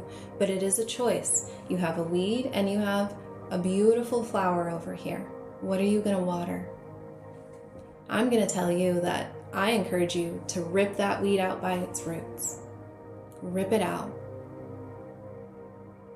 Because if there's any, there will be parts of it, yes, that come in, and it will happen over time. But call it out for what it is. It is a weed. It is not a beautiful plant that is trying to grow, that may sprout little tiny beautiful flowers. It's not. It's not that. It is showing us in this scripture that what God is trying to do. So if you, the thing that you feel like, I guarantee you guys, I know that a lot of you aren't saying this because obviously there's not, over 100 comments coming in. I know every single one of you has a thought in your mind that God is trying to call you into. You may not know every single detail of what it is, but you know that there is something that is different about you. And the enemy knows that too. He knows the way that our minds work. He can see, right? The enemy knows scripture. The enemy knows God, right? He was with him. He was one of God's favorites. He probably was there as God, as God, I don't know. I just know that he knows what God has placed over your life, and he sees that as a massive threat. So he's going to do any and everything that he can to take that away. So I want you to think about the things where you feel the most resistance, where things feel so hard for you. Because once you release it, he knows that it doesn't have a hold over you anymore, and he can't use it. The things that we've been calling limits, those might be the exact thing that God is using when you stop protecting it and surrender it to him. Like, our job is just to surrender it to him. So I'm going to say, if there was a part of you that felt like, wow, something just opened up my eyes, something shifted in me, I want you to say what shifted in you. What was that shift? Was it a realization? You could say it shifted. You could say, I'm recognizing that it is boundaries that I need to set.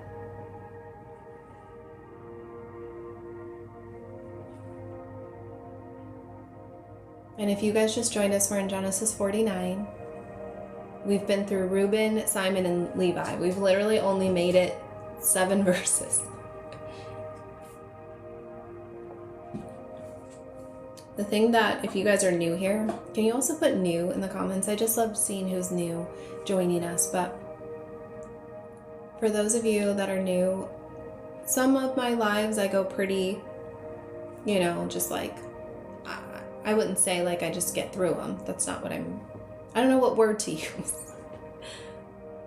I keep on track, and we end, at a certain time, and we get through the whole chapter. Especially if you guys were on my newer, like my earlier ones. If I need to stay and I only cover 2 verses, then I will only cover 2 verses. I don't care. Like, I'm not going to rush past scripture just to rush past it. And sometimes if I have time, I will stay on it as long as I need to. I will deviate if I need to. I will say whatever. If I invite the Holy Spirit in, I invite him to do whatever needs to be done to reach you guys and to fill me with the wisdom and the discernment so that it reaches you at the exact moment that it needs to reach you. So maybe we won't get through all of 49. Maybe we'll stay on 49 for a whole week. I don't ever know. But that's where we are. We've done 7 verses. And I want to say, what we've been talking about is what it means when you go further into what God's calling you to, and what has to be said before you step further into it, because there's things that need addressed. So we finished with Levi, and we talked about the tribe and how they received the same consequences as Simon, Simon ended up, Levi ended up with the priesthood because of one choice. Okay, so we're about to get into Judah. And Judah is the one I really need you to stay for, okay? Or if you go and watch the replay, that's the one I want you to focus on, okay? Okay. I say that because, and I don't want to rush past this. And so if at any point you guys are like, I gotta hop off, but I want the replay, send me a DM. At the bottom left-hand side of your screen, there's a gold box. I have a gift for you. It's 44 questions. 44 questions when you're facing a tough decision to invite God in over different areas of your lives. That's my gift for you guys for being on the live. So if you're new or you haven't gotten it yet, if you go to the little gold box at the bottom left hand of your page and click that, it says like new live viewer gift or something like that. And if you want the replay, hit the DM option and just say replay. That's it. No, nothing fancy. Not replay please, not emojis, nothing. Just replay. And I will send that to you. Okay? But I want you to stay, if you are able to listen to Judah. Okay? So we are in Genesis 49:8. It says, Judah, you are he whom your brothers shall praise. Your hand shall be on the neck of your enemies. Your father's children shall bow down before you. Judah is a lion whelp. From the prey, my son, you have gone up. He bows down, he lies down as a lion, and as a lion who shall rouse him? The scepter shall not depart from Judah, nor a lawgiver from between his feet, until Shiloh comes. And to him shall be the obedience of the people, binding his donkey to the vine, and his donkey's colt to the choice vine, and his clothes in the blood of grapes. His eyes are darker than wine, and his teeth are whiter than milk. Okay, so I'll stop there really quick. Jacob has just finished with Reuben, right? And Simon and Levi, but with Reuben, and he says that Reuben is unstable as water, and he shall not excel. Then he finishes with Simon and Levi, and he says that they have instruments of cruelty, and he's gonna scatter them. And then he turns to Judah, who is the fourth son, not the firstborn, not the one that the time of the culture would have said would be the one to receive the covenant line, the birthright, not the one that the room that they were in would have chosen. And Jacob says, the scepter shall not depart from Judah. So in the world at that time, a scepter was not just something that hung on their wall as a decorative object. A scepter was a marker of ruling authority. So it meant that they had the right to lead, to govern, to establish law, to carry the line of legitimate kingship. So Jacob is giving Judah the same thing that Reuben was supposed to have. He was supposed to have this preeminent position, and he was supposed to have the authority that would continue until Shiloh came. Shiloh, okay, that word has been debated amongst scholars for centuries. But there's this consistent interpretation across Jewish and Christian theology, and that's that it refers to the ultimate authority being the Messiah. Okay, so it's saying that the covenant line is going to run from Judah, or continue through to Judah until Shiloh, what it's been debated upon, Shiloh meaning Jesus, the Messiah. Okay, Jacob is standing at his deathbed, and he's tracing the line of the Messiah through Judah. And so every single king in Israel's future who matters traces back to this tribe. That's a significant statement. David is from Judah. Solomon is from Judah. The genealogy in Matthew 1 traces Jesus directly through to the line of Judah, through David, all the way back to this moment in Genesis 49. Okay, so this is one of the most significant prophetic declarations in the entire chapter, and it goes through to Judah. So I want to tell you exactly who Judah is if some of you are not familiar with him, because I need you to know this record before this. Okay, so when we go back to Genesis 37, if some of you are not familiar with that, we have Joseph and his brothers are plotting to unalive him. Reuben who we just spoke about, he intervenes and he says, put him in the pit instead. Okay. Then Reuben leaves, and when he's gone, this caravan of Ishmaelite traders pass by, and it's Judah who speaks, and he says to his brothers, well, what profit is there if we kill our brother and then we conceal his blood? I want you to come and let us sell him to the Ishmaelites. And let's not let our hands not let not our hands be upon him, for he's our brother and he's our flesh. And the brothers listened. So this happens in Genesis 37 in verses 26 through 27. So what Judah did in this moment was suggested selling Joseph into slavery instead of him being killed. And that was the qualifier that he used to make it sound like a better option, is just to sell him. So his justification was that Joseph, his brother, and their flesh, okay, that he's our brother, like he's one of us. And so what he did was profit from his brother's suffering, because the Ishmaelites paid 20 shekels of silver, 20 pieces of silver, I should say. I don't remember if it's shekels or pieces. But then Judah and his brothers took the money, and then Joseph went to be in Egypt in chains because he was sold. And then in Genesis 38, Judah leaves his brothers to go live in near a Canaanite man named Hurrah, I think it's how you say his name. And he marries a Canaanite woman, and they have 3 sons, which their names are Onan, and Shelah. And he arranges for his firstborn, to marry a woman named Tamar, or Tamar, depending on how you guys pronounce it. And I think in the original, in like Hebrew, it's Tamar. But some people in English say Tamar. And if you guys aren't familiar with that, we went over that in one of the replays as well, in Genesis 38. And passes away because he's wicked in God's sight. And so according to the custom of the world at that time, the next brother was obligated to marry the widow so that she could produce children, so that they could carry on the brother who passed away, his name.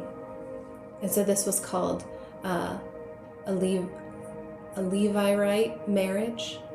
And it was both a legal obligation, and it protected women who had no means of other security. So it was supposed to be something really good. And then Judah tells his son Onan to fulfill the obligation to Tamar, and Onan refused, and God takes his life as well. And so Judah then only has one son, Shelah, and he tells Tamar, like, go back to your father's house and wait until Shelah's old enough. And so she goes. Shelah grows up, but Judah doesn't send for her, so he doesn't do what he's supposed to do. He fails her, and he does it twice. He does it twice through his sons, and then directly by not following through on the obligation that he made. And then Tamar is sitting in her father's house as a widow, and she has no kids and no security and no future, and she's just waiting on this promise that Judah had made. And Judah basically made this decision on his own without telling anybody that he wasn't going to keep the promise that he made. And so then Judah's wife passes away, and some time goes by, and then Judah goes to visit his friend Haran for sheep shearing. And Tamar hears about the fact that Judah's coming, and she takes off her widow's clothes that she had been wearing, and she covers herself with a veil, and she sits at the gate of this place called Enamin, I think is how you pronounce it, and it's on the road to Timnah. And Judah sees her, and he thinks that she's a lady of the night because her face is covered, and he propositions her, and he asks, she asks, like, what are you going to give me for it?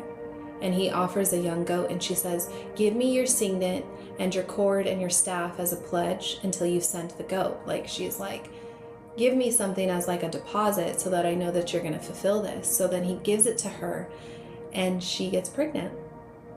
And then Judah sends this goat, because that's what he said, to retrieve his pledge, and then the woman's gone and nobody in the area even knows who she is. And so about 3 months later, Judah is told that the woman was his daughter-in-law, Tamar, and that she played as like a harlot, and she's pregnant. And his immediate response is like, bring her and let her be burned. And so he doesn't even want to figure it out. He doesn't pause. He just says, I'm going to cast this immediate judgment on her, and she's going to be executed. And Tamar sends a message. Okay, she sends a signet, his cord, and his staff, and she says, the man who owns this is the one by which I'm with child. So please determine whose these are. So I need you to understand too that a signet, a cord, and the staff are like as if he would have given his driver's license. Like there's no disputing that that's whose they are. Like it's very clear that that's who it is. So then Judah says, Judah acknowledges that they're his, and he says, okay, Tamar is more righteous than I because I didn't give my son Shelah to her. So she is more righteous than I. That sentence required something from Judah in that moment that I don't think that most people can give. Like most people seeing that the evidence is stacked against them, I think a lot of them would be like, well, I don't know, maybe that's not, how did she get that? Maybe she stole it, this, that. Like he just flat out said, yep. And he didn't try to minimize it or explain it. And he didn't find a reason, or he didn't give a reason to why his behavior was defensible, even given the circumstances. He just held his own pledge in his hands and he said, she's right, I'm wrong. I failed her. And that is the evidence of it. So that is that first moment where something started to shift inside Judah. It's a defining moment that ends up coming later. So in Genesis 44, Joseph has been testing his brothers, and he placed this silver cup in Benjamin's sack. And then as they stopped on the road, or he had somebody stop them on the road and accuse them of theft, because Joseph wanted to see, are my brothers the same one? Like, are they still the same men as when they left me? Because it's been, I think it's been about 20 years. 14 keeps coming up, but I think it's 20. It's been a long time since he's seen his brothers. And so he doesn't know, like, are these still the same men who left me? So he's testing them. And he says, Joseph says that the one in those, one in whose the sack and the cup will found will stay his slave. So the rest can go home. So he says, whoever sack you find this cup, that one's going to be a slave. So in this moment, because Benjamin is Jacob's youngest son of Rachel, so Benjamin is the youngest of all the brothers, and the youngest son of Rachel. So Rachel is the one that Jacob worked 14 years for. It's the love of his life, right? And she passes away, giving birth to Benjamin. That is the one that Jacob held on to after losing Joseph. And he says, if the brothers go home without Benjamin, Jacob's not going to survive it. They all know it. They know that he can't withstand another loss of his son, of another son. And so Judah steps forward, and Judah says, come near to him and say, oh, my Lord, please let your servant speak a word in your Lord's hearing. And do not let your anger burn against your servant, for you are even like Pharaoh. And he says, my Lord asked his servant, saying, have you a father or a brother? And we say to my Lord, we have a father who is an old man. He's a child of, or he is, and a child of his old age, who is young, and his brother is passed away. And he is left alone with my mother's children, and his father loves him. Then you said to your servants, bring him down to me, and I may set my eyes on him. And he said to my Lord, the lad cannot leave his father, for if he leaves his father will surely die. Okay, so he gives this whole account in saying, we cannot take my brother, because if we take him, our father's not going to be able to handle it. Our father's old, and he just can't deal with another loss of the love of his life. He already lost one of his sons who he believes is unalived, and now if we take another one, it's just going to be too much for him. And he's trying to manipulate. He's not trying to manipulate the result, but he gets to the point and he says, please let your servant remain instead of the lad as a servant to my Lord, and let the lad go up to be with his brothers. So he's talking about Benjamin. He's saying, please let me stay and be your servant instead of sending Benjamin to be a servant, so that he can go be with my brothers. And that, because if I go up to my father and I don't have my brother with me, then like that's not going to be good, is essentially what he says. So just let me stay and take me on as a slave and let him go. And this is a man who stood in a field earlier and said, well, what profit is there going to be if we sell our brother? Okay. When he did that in that moment, he wasn't trying to calculate what his reward was going to be for standing in. And I don't think that he was trying to perform his way back into good standing with God or Joseph. He didn't even know that Joseph was his brother at that time. He just looked at what his father would face and how his father would feel if Benjamin didn't come home, and he couldn't let that happen. He just did what was true in the moment and what was more than likely felt like the right thing. And that is the moment. That is what Jacob is looking at. He's not looking at this clean record of a man who did everything perfect and just had this spotless, clean history. He's not looking at a man who never made a wrong choice. Judah is a man who, when the moment required something from him, he gave it. Who God looked at, or who even Jacob maybe looked at, what he had done with Tamar, when he said she's more righteous than I, who stood in front of a man who he thought was this Egyptian official, even though it was his brother, and he offered his own freedom instead of his brother, and he didn't perform righteousness, who just did the right thing when it required something of him. And Jacob traces that messianic line through to him. And he says that the scepter is not going to depart from Judah. Not from Reuben, who had the birthright, or from Simon or from Levi, who were older than him. Not even from Joseph, who was the most successful by probably every visible measure, right? Like he is second in command of all of Egypt. It's through to Judah, the one who had this complicated past, the one who failed Tamar, the one who suggested selling Joseph, the one who found holding his own pledges as evidence of wrongdoing. He's the one who stopped justifying and started actually saying what was honest. And I need you to understand too that the messianic line runs through Judah and what that means for us. So in Matthew 1, it traces the genealogy of Jesus from Judah, through David, through Solomon, all the way through to Joseph,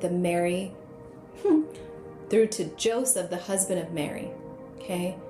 And tucked into that genealogy, Matthew does something unusual for the first century Jewish genealogy. He includes women. Okay, there's 5 of them, and 4 of them have complicated stories. Tamar was there. That is the woman, of course, that we've been speaking about, the woman that Judah failed and tried to have executed. She is in the line of Jesus. God didn't trace the messianic line through this unblemished record. He traced it through one that just had an honest past. And I think that, to me, I want to call it out because that is a very specific thing about who God is that I want you to take in. He is not looking for somebody who has never made wrong agreements, right? We've been talking about coming into agreement with so many things throughout the entire life. He's not looking for somebody who has not made a wrong agreement. He's not waiting for you to arrive into your next chapter with a clean history. He's looking for the person who the moment is going to require something truthful, and a person who's going to actually give it, who stops holding onto the things and then calling or like blaming it on somebody else, who stops calling the justification good judgment. Or like someone who's similar to Judah, who stops sending the goat to redeem what can't be redeemed and just says what's true. You've probably been doing something longer than what you envisioned, or probably longer than it's been working. And you know that you potentially know what I'm talking about. You've given justification for it. And you feel like, well, that makes it partially true. The justification isn't what makes it wrong. What makes it wrong is that it stopped producing what it was supposed to produce, and you kept doing it anyway, because if you were to take accountability for it, like Lily said, it means that you have to do something about it.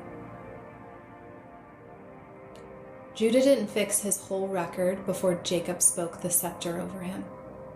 He just did what he felt like was right in the moment and what that moment required of him. And what did God do? He built the messianic line through the tribe that it came from. That came from Judah. God used that to build the messianic line. So you don't have to go into the next chapter of whatever God is calling you to with every single thing resolved to say, I am coming out of agreement with it. I am perfect. I am flawless. I am spotless. I am this unblemished lamb, this whatever you want to label it as. You just have to say what actually is holding you back, the thing that you have actually come into agreement with right now in this moment about the specific thing that has been holding you back, the specific thing that you have come into agreement with, that you have been calling something else, that you have been labeled as just procrastination, or that's just the way that I operate, or that's just the hand that I was dealt, XYZ. Before you go any further, okay? You don't have to have it all together before God can use to fulfill whatever his plan is.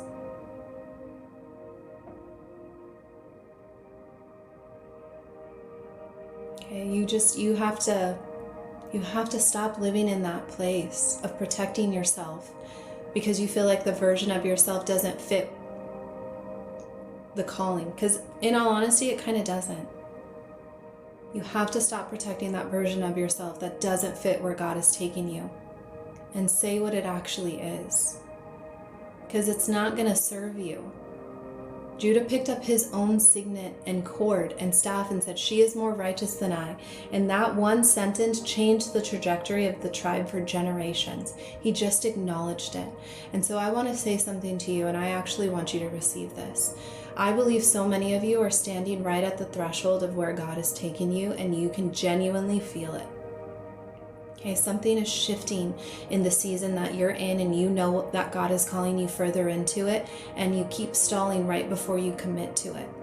And if you're being very straight with yourself, the stalling is not about what God is calling you into, because you believe the calling, and it's more about this version of yourself that you've been operating from, about the agreements that you've made when you were hurt, or when you felt overlooked, or when you gave everything to something and it didn't turn out the way that you thought it would, or didn't produce the results that you expected. And then you made this decision internally about how much of yourself you were going to give later.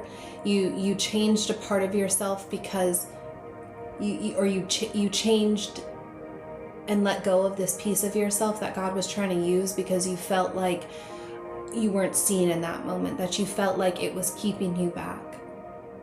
About how much it changed how much you believed the next time you try to give yourself, how far forward you would move before you started managing your own expectations.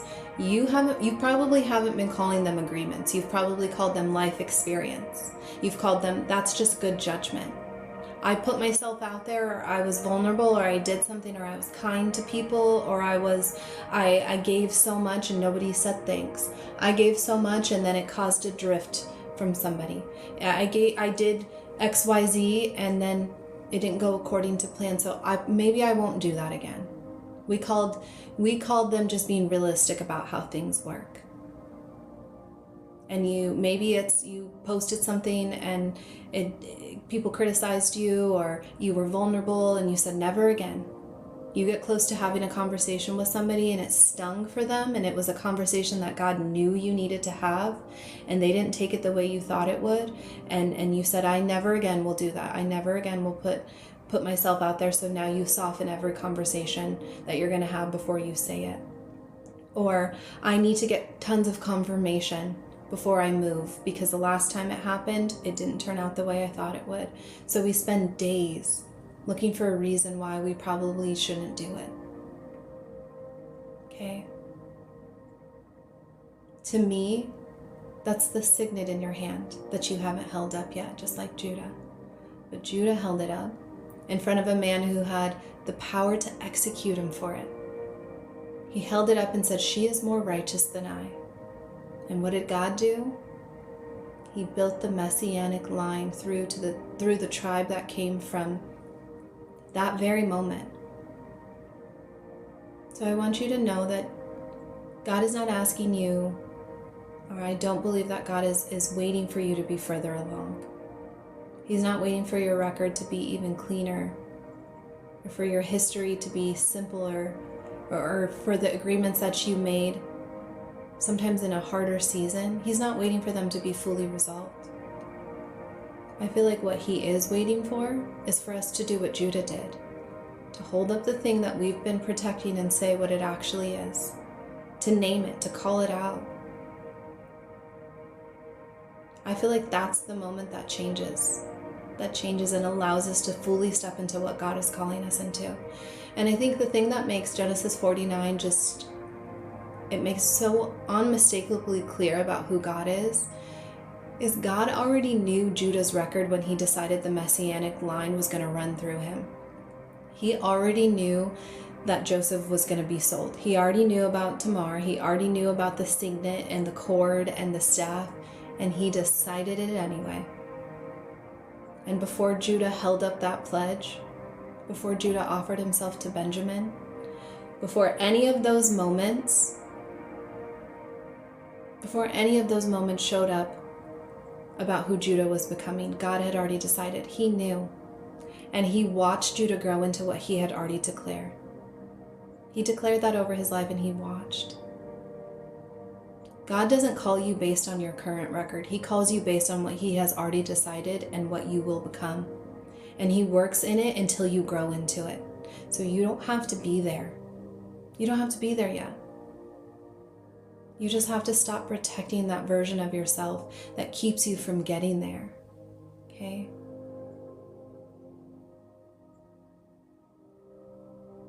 Can we say that? Can we say, like, I'm not going to protect it? I'm not going to protect it. If you know someone who is going through a period where you can see that they've come into agreement with so many things, I encourage you to send that to them. Send them Genesis 49. Send them the replays. Share this live right now, whatever that looks like. But for you, I want you to say that I'm not going to protect it. Okay? I don't think that we're going to get through to the full version. Well, actually, I'll just read it so we can start in 50. Okay, so we finish this out. So he says, Zebulun shall dwell by the heavens of the sea, and he shall become a haven for ships, and his brother shall adjoin Sidon. Issachar is a strong donkey, lying down between two burdens. He saw that rest was good, and that the land was pleasant, and he bowed his shoulder to bear a burden, and became a band of slaves. Genesis 49:16 says, Dan shall judge his people as one of the tribes of Israel. Dan shall be a serpent by the way, a viper by the path that bites the horse's heels, so that its rider shall fall backwards. I have waited for your salvation, O Lord. Okay. Then it says, Gad, a troop shall trump upon him, and he shall triumph at last. Bread from Asher shall be rich, and he shall yield royal dainties. Naphtali is a deer let loose. He uses beautiful words. And Joseph is a fruitful bow by a well. His branches run over the wall. The archers have bitterly grieved him, shot at him, and hated him, but his bow remained his strength.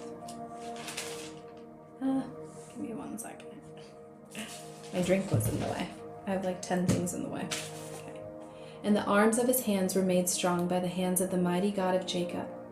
For there is a shepherd in the stone of Israel, by the God of your fathers who will help you, and by the Almighty who will bless you, with blessings of heaven above, blessings of the deep that lies beneath, blessings of the breast of the womb. The blessings of your father have excelled upon the blessings of the ancestors, upon the utmost bound of the everlasting hills. They shall be on the head of Joseph, and the crown of the head of him who was separate from his brothers. Benjamin is a ravenous wolf. In the morning he shall devour the prey, and the night he shall divide the spoil. Okay, and these are the 12 tribes of Israel, and this is what their father spoke to them, and he blessed them. He blessed each one according to his own blessing. Okay, then in Genesis 40:29 it says, then he charged them and said to them, I am to be gathered to my people. Bury me with my fathers in the cave that is in the field of Ephron the Hittite, and in the cave that is in the field of Machpelah, which is before Mamre in the land of Canaan, which Abraham brought with the field of Ephron and Hittite as a possession for the burial place. There they buried Abraham and Sarah his wife. There they buried Isaac and Rebekah his wife. And there I bury Leah. The field and the cave that is where we purchased from the sons of Heth.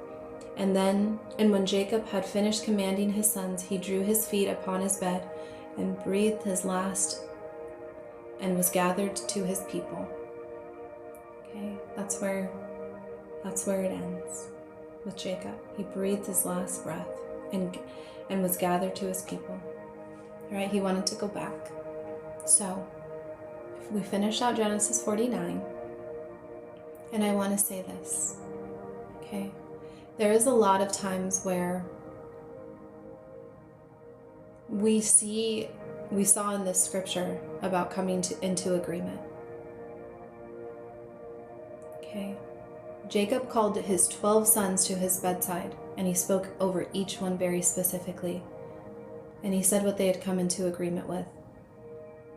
And he said what it had been doing to their lives, what it had produced to them. And then he spoke what was still possible. Okay. Reuben had the birthright. He had arrived at his inheritance, and he still had this agreement that he had come into. He was unstable like water, and that the intention was always there, but the follow through was not. Okay. Then his tribe settled on the far side of the river and sat among the sheepfolds while the other tribes went to war. So the calling wasn't taken from him, but he showed up the same version of himself as he always had been, and it cost him something. Then we had Simon and Levi, who received the same word because together they were doing the same things, and they were scattered and they were divided, and one tribe stayed in agreement with the justification that they had done in Shechem, and then it slowly disappeared. And then one tribe made a single true choice. They said that they watched God and they made the decision to be on his side. They both had that same starting place. They had the same words spoken over them, and they had different moments of choosing. And we saw what happened when one chose not on the side of God. They chose to stay in agreement with the things that they felt over their lives. Then we have Judah, who has a very messy record, and he failed Tamar. He suggested selling his brother into slavery, and Jacob traces the scepter through to him. Because at the moment that he was required to do something right, he did, and he gave it. He said, Tamar is more righteous than I. He said, let me stay instead of my brother. And God used that moment to build the messianic line through his tribe. So I feel like the question that Genesis 49 is asking us isn't whether we're called or not. The question is who you're being.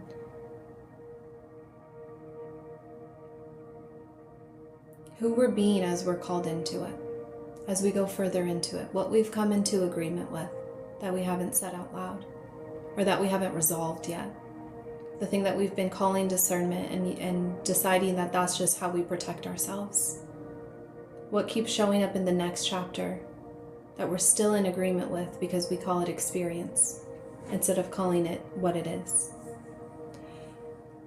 I want you to see that you don't have to have everything resolved as you step into what God is calling you into. You just have to say what it is. That's it. Say what it is. Say what it is and work towards it. Okay, Judah picked up his pledge and he held it up. That moment changed everything. If God used that to build that messianic line through, he can do that with us. Not the messianic line, but he can do that with us too. It is the thing that he is using to build our calling further into.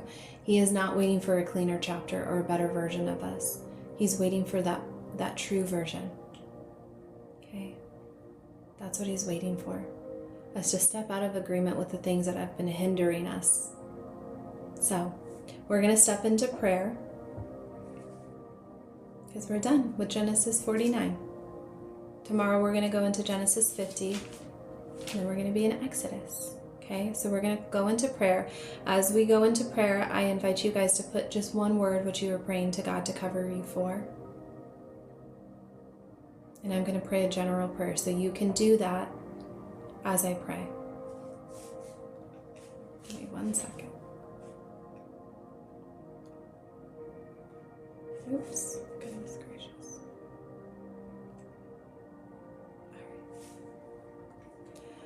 All right. Heavenly Father, I thank you for the opportunity for us to learn about Genesis 49.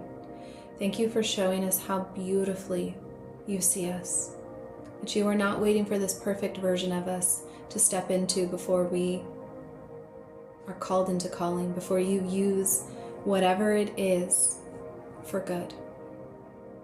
Thank you for seeing us. Thank you for choosing us.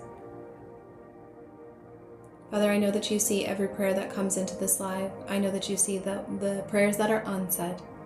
Father, I pray for comfort and peace, knowing that you are working out a good plan for them, that you are with them, that you go before them, that you see the struggles that we have, that you see the victories and the joy. Thank you for allowing us to hear your word. Thank you for all that you do, Father. In Jesus' mighty name I pray. Amen. All right. So tomorrow, so I go live Monday through Friday at 9 Central. And I usually go live for about 2 hours. But if you are new here, Tuesdays is a day where I go through for about an hour and a half. And if you are a woman, especially one who is a faith-driven female entrepreneur, I do a prayer call every Tuesday for about 20 minutes. It's something very simple, very simple. And I just cover you in prayer. So you are invited to that. I want to give you an opportunity to sign up for the link today. That way you have it and you're not scrambling for it. You have two options. There should be a form for you to fill out. I go live around 10:30 Central, 10:30 a.m. Central. And it is one where it's just 20 minutes. You can't hear me. Can anybody else hear me or not hear me? That'd be weird if you guys just couldn't hear me, but I'm not past that based on how I know all my lives go. Okay. So it's about 20 minutes. If you click on the little gold box or icon at the bottom left hand of your screen, you have two options to get that link for the Zoom call. You can either DM me and say prayer call, and I'll send you the information, or you can fill out the form that says like Tuesday prayer call. But regardless, if you are new here, I'm going to send you our new gift. Our new gift for all of you that are new. It's just 40 questions to hear God through the noise. If you click on those two forms, I'll send those to you. If by some chance I hop off this live and you want whatever, and I didn't send it to you or you don't get it by the end of the day, just DM me and I will get it sent to you, okay? When I ask you guys to DM me, just keep it simple. You don't have to use emojis or please, just say prayer call. Don't say prayer call, please. I have an automated system that will send it to you automatically, and it's very picky because I can't account for every single emoji that could be used. And sometimes people spell please like Please, or they just say PLS. There's so many variations of it. So just to keep it simple, just do replay. If you want the replay to the past Bible studies, just say replay. If you want the prayer call, you can DM me, say prayer call. If you guys want to add these lives to your direct calendar, message me and say calendar. I just have so many options for you guys to stay in contact. But I do these lives Monday through Friday. Today was a little bit of a longer one because I had the chance to. But we usually go live for about 2 hours and study scripture. So, all right, you guys, I'm going to hop off. And I thank you for staying with me. And I will see you guys tomorrow. So you guys have a blessed day.